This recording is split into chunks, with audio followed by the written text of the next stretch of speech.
Et oui, bonjour, vous écoutez Roche Papier Jason, l'après-balado de Roche Papier Dragon.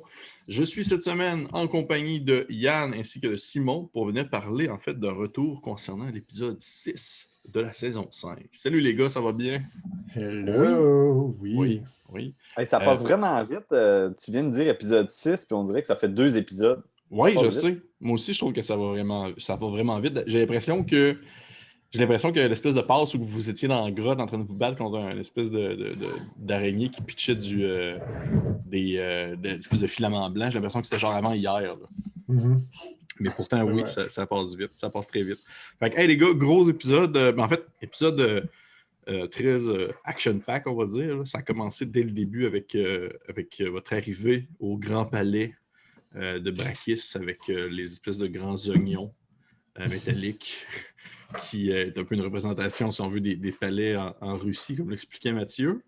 Comment vous avez vécu ça? Comment vos personnages ont vécu ça un peu, cette espèce de plongée dans l'action, puis tout dans les médias, vous êtes arrivé, puis vous avez vu, dans le fond, un dragon qui affrontait une genre de créature chimère tout droit sortie du pire des cauchemars de n'importe quel individu, là.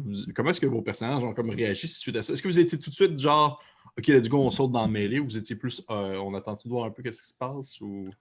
J'avais l'impression que c'était vraiment comme mitigé dans l'équipe. Il y en a qui voulaient comme poser des questions, qui ne comprenaient pas trop. Tu sais, on était séparés avant de se rendre là. On a comme Ouais. tous arrivé au même point, mais on était comme à différents endroits. Moi, je sais que de mon côté, moi, j'avais juste envie de rentrer dans le tas. OK. Mais je ne sais pas pour les autres. Comme moi, j'avais l'impression que, tu sais, peut-être du côté aussi de Catherine, elle avait l'air à se poser des questions et à vouloir en savoir un petit peu plus. Mais bon, Oui. Définitivement, voilà. elle en savait moins concernant, dans le fond, les aveux de Jack et tout, et tout, et tout. Ah, c'est ça. Puis de ton côté, Simon? Ben, en fait, c'est sûr que moi, je pense que Jack a fait son choix. Là. Il a vraiment clairement fait son choix. Okay. Moi, je pense il va tout faire pour aider Brakis parce qu'en fait, ça semble clair pour lui qu'il y en a un des deux, juste à première vue, qui est moins fourbe que l'autre. OK. Puis, ben, en fait, là, on l'a vu aussi, là, juste, juste aussi de la manière qui est prêt à rentrer en contact avec nous. Puis, moi, je pense que c'est clair aussi que pour ses amis, pour Val-Alain, il y a bien plus de chances de battre Janix que Brakis. T'sais. Il y en a un qui a une armée, tout le monde l'aime. Je veux dire, oublie ça. Là, tu peux pas battre ça. En plus, il y a une armée de morts vivants. Là, Ouais. on n'a pas Arya Stark avec nous là, quand même. Là, Mon micro a comme arrêté de fonctionner pendant 2 secondes. C'est bizarre. Ah, tu es encore là? Je suis encore là. Donc, j'imagine que, Jack, tu regrettes pas du tout le move qu'il a fait de, comme justement, tout vomir au fils de Brakis. En fait, il n'y a pas de mauvais. Ça a donné un très bon moment, je pense aussi. Là, Oui, c'était super intéressant d'un point de vue de spectateur. Willow capotait. Mais en même temps, comment veux-tu bien aborder la chose? Aussi bien être honnête, puis aller, je pense que c'est parce que Jack ne veut plus perdre personne non plus dans son entourage. Fait que, aussi bien y aller honnêtement. OK. Puis au final, est-ce que Willow, tu considères... Je te pose la question plus à toi, Yann, là-dessus. Là. Est-ce que Willow considère que vous pouvez passer à autre chose vu que la situation a comme rapidement évolué, ou tu te dis vraiment, non, il faut revenir sur genre Jack qui agit un peu encore comme de la merde puis qui avoue un peu tout à tout le monde? Moi, je pense qu'il va falloir revenir. Moi, mon genre de personnage serait du genre à faire comme OK, revenons sur ce qui s'est passé. Anyway, je lui ai dit pendant la game, j'ai dit que c'était pas fini et qu'on allait se rejaser de ça. Okay. Parce que je pense que Willow a fait vraiment des efforts dans l'autre épisode pour comme bien introduire les trucs, parler avec, puis d'essayer d'aller se tirer de l'information, puis s'est fait couper l'herbe sur le pied par Jack qui a juste comme fait, je vais tout te dire. Je pense que oui. Je pense que Jack, dans son vouloir que tout le monde soit bien, il est très impulsif. Puis c'est peut-être quelque chose à travailler, même s'il ne veut pas que personne, il ne veut pas perdre personne, mais l'impulsivité, ça peut faire que les choses déboulent rapidement, puis on peut en perdre une coupe de monde quand ça va trop vite. OK. Parce que là, définitivement, je veux dire, pour Jack, c'est comme clair. Mais pour Willow, est-ce que c'est clair que là, justement, vous avez votre parti pris? Vous avez un Mais côté. Willow, il a comme pas de parti pris. Ok. Il a encore de la misère à avoir comme 100% la confiance du groupe. Il est juste là. Il s'est comme ajouté au groupe après ce qui s'est passé dans le truc avec Patty. Fait que, tu sais, au fil du temps, ils vont apprendre à connaître Willow, mais lui, il ne connaît pas l'histoire nécessairement. Il n'y a personne qui a pris le temps d'expliquer l'affaire du casino, Val-Alain, tout ça, c'est des mots que j'entends, puis je suis comme, C'est vrai que t'es pas du tout. j'en ai aucune Ouais. idée. Qu'est-ce que je fais là? Puis je suis là, puis je vois des dragons, puis je fonce, puis je m'en vais genre, me battre contre ça pour du monde qui ne me font pas confiance. Willow va prendre des décisions, je pense, bientôt.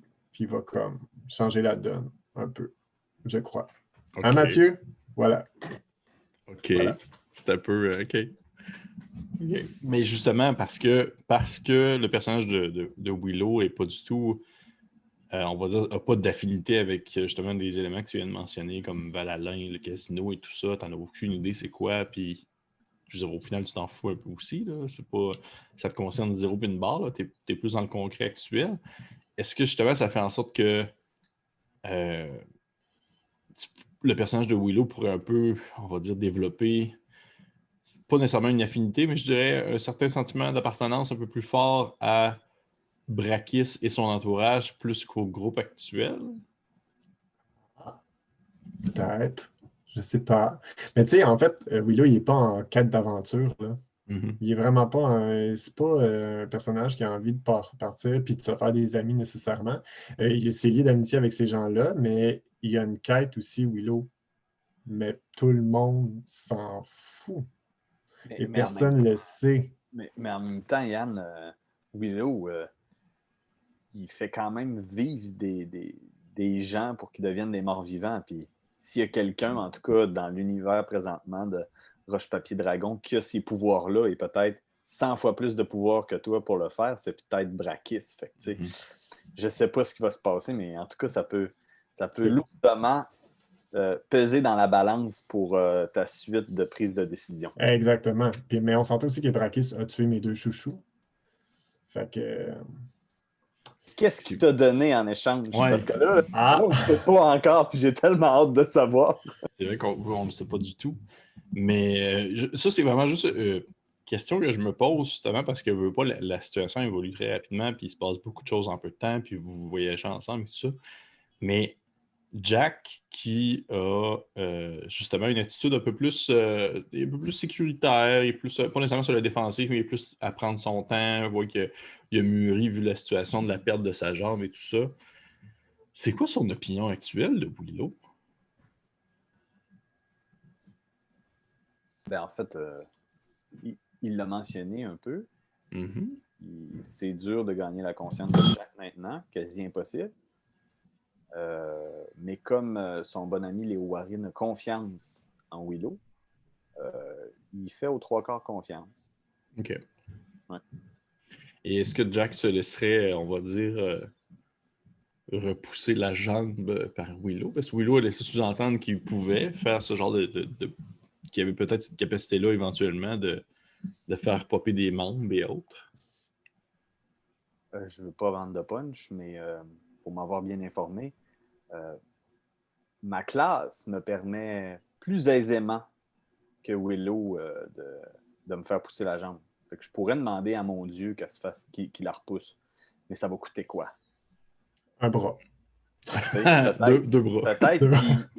Puis on ne sait pas ce qui se passe non plus avec Jack. Je vous le dis, mais il est peut-être tourmenté par autre chose aussi. Et moi, j'ai l'impression que tous les personnages ont des secrets et qu'on les connaît pas. Puis ça me gosse, là. C'est sûr là, qu'il se passe de quoi, là. Mais définitivement, Mathieu m'en avait jasé un peu qu'il y a un peu l'impression que l'espèce de la saison 5, c'est comme la saison où est-ce que tout le monde vire un peu dans le dark side. Là, tout le monde a comme genre ces petits démons puis ces petites bibites qui sont en train de ressortir tranquillement. Là. Fait que j'ai hâte de voir justement vers où ça va s'enligner là-dessus. Et Willow, durant le combat, pour en revenir plus à le concret, là, durant le combat, ça a été une bonne fête. Vous êtes, pas étonnamment, là, je pas pour dire que ça m'a surpris, mais vous avez été très efficace. T'as quand même passé proche de la mort. En fait, t'es tombé sous les coups, dans le fond, durant le combat, et une chance que Léo Warren est venu te soulever dans un petit moment un peu romantique, là. Oui. Mais est-ce que c'était la première fois que ton personnage, d'après toi, passait aussi près de tomber de l'autre côté du rideau? Ou, J'ose penser que non. OK. Je pense que autant c'est pas le fun de comme presque mourir, autant lui, il est comme un peu sado. Il est comme ah oui, la mort. Mhm. C'est là qu'il va puiser ses sources. Puis tout. Puis je pense que autant il n'a pas aimé ça, autant il fait confiance quand même à l'équipe qu'il avait. Puis j'ai eu peur de mourir parce que je ne savais pas que quand tu arrivais à zéro, encore une fois, je ne connais pas grand-chose. Je pensais que j'étais juste capote. Là. Puis finalement, il m'a dit non, tu es comme semi-inconscient. Puis si des gens te guérissent, ben, tu peux comme revenir. Puis j'étais comme ah, ok, super. Fait que non, ben je pense pas que c'est quelque chose qui tourmente Willow. OK. Je pense que ça le chatouille. On va dire ça comme ça. Puis est-ce que ça le tourmenterait de se dire que si exemple, il serait mort à ce moment-là, il aurait pu revenir en chouchou pour Brakis? Ça aurait été malade. Mais il n'est pas mort finalement. Oui. Mais imagine, tu sais. Ah oui. Ça aurait été très ironique, veux pas, là. Ça aurait pu. Ça aurait pu. Parfait, cool.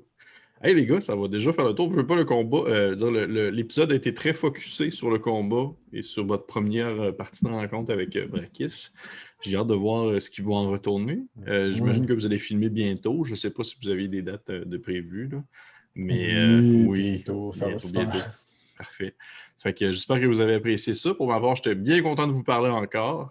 Yeah. Et merci aux personnes qui ont écouté encore le Rush Pépé Jason concernant l'épisode 6. Et on se dit à une prochaine fois. Bye Allez, bye. merci. Bye.